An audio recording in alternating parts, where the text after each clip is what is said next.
हरि ओम। बोली श्री सदगुरु भगवान की जय। बोल श्री लक्ष्मी नारायण भगवान की जय। बोल श्री गौरी शंकर भगवान की जय।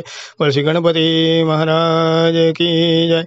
बोले श्री सचियां जोता वाली माता आपकी सदा ही जय। बोले सांचे दरबार की जय।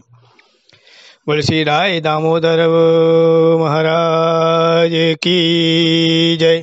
एक राजा था, उसकी 3 रानियां थीं, लेकिन राजा के कोई संतान नहीं थी।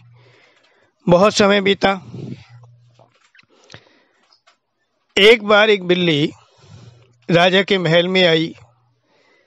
राजा की उन 3 रानियों ने उस बिल्ली को पाल लिया। कुछ समय उपरांत उस बिल्ली ने एक बच्ची को जन्म दिया।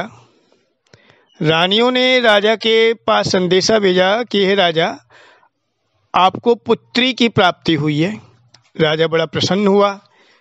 रानियों के महल में आया कि मुझे मेरी बेटी का मुख दिखाओ। रानियों ने कहा कि नहीं, अभी रुको, छोटी है, जब बड़ी हो जाएगी, विवाह के लायक हो जाएगी तो हम आपको उसका मुख दिखाएंगे।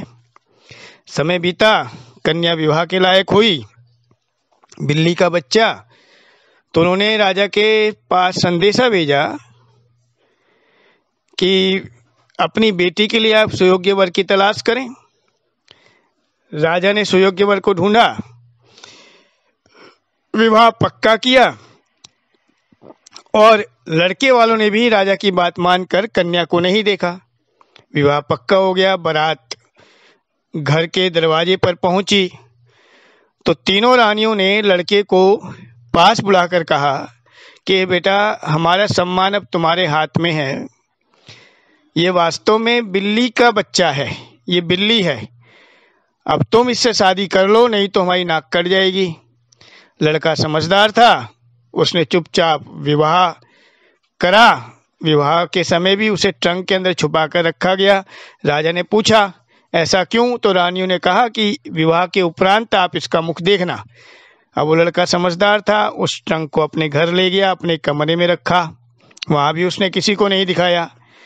अब लड़का सुबह काम पे जाता तो ट्रंक को खोल के जाता और बिल्ली से कह के जाता कि भी ध्यान रखना।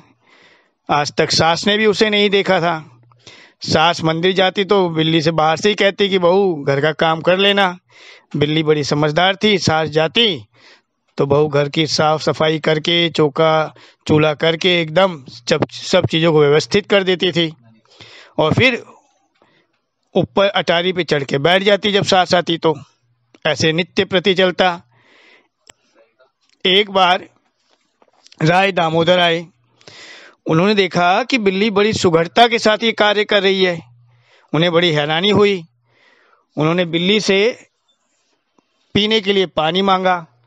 बिल्ली ने सोचा कि पानी क्या दूं, महाराज जी हैं तो मैं दूध ही दे देती हूँ। बिल्ली ने दूध गर्म किया। गर्म दूध वो पतीले से गिलास में डाल रही थी तो कुछ दूध उसकी पूंछ पे गिर गया, उसकी पूंछ जल गई और राय दामोदर को उसने गर्मा गर्म दूध पीने को दिया। राय दामोदर बहुत प्रसन्न हुए। उन्होंने कहा मैं तुम्हें सुंदर कन्या बना देता हूँ।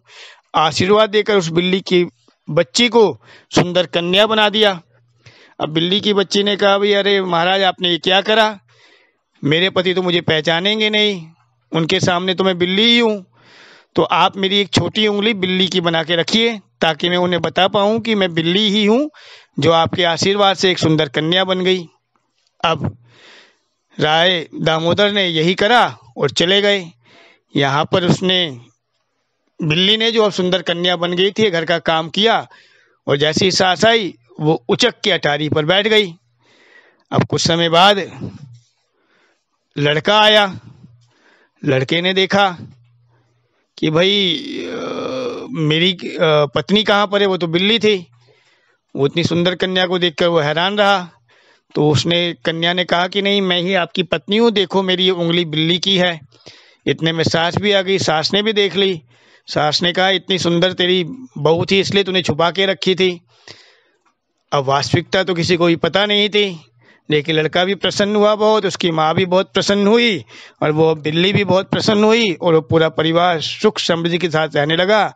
जिस प्रकार उस पूरे परिवार में सुख समृद्धि आई, वैसे ही राय दामोदर की कृपा से, भगवान श्री कृष्ण की कृपा से आप सबके परिवार में सुख स्मृति आई, यही कामना है।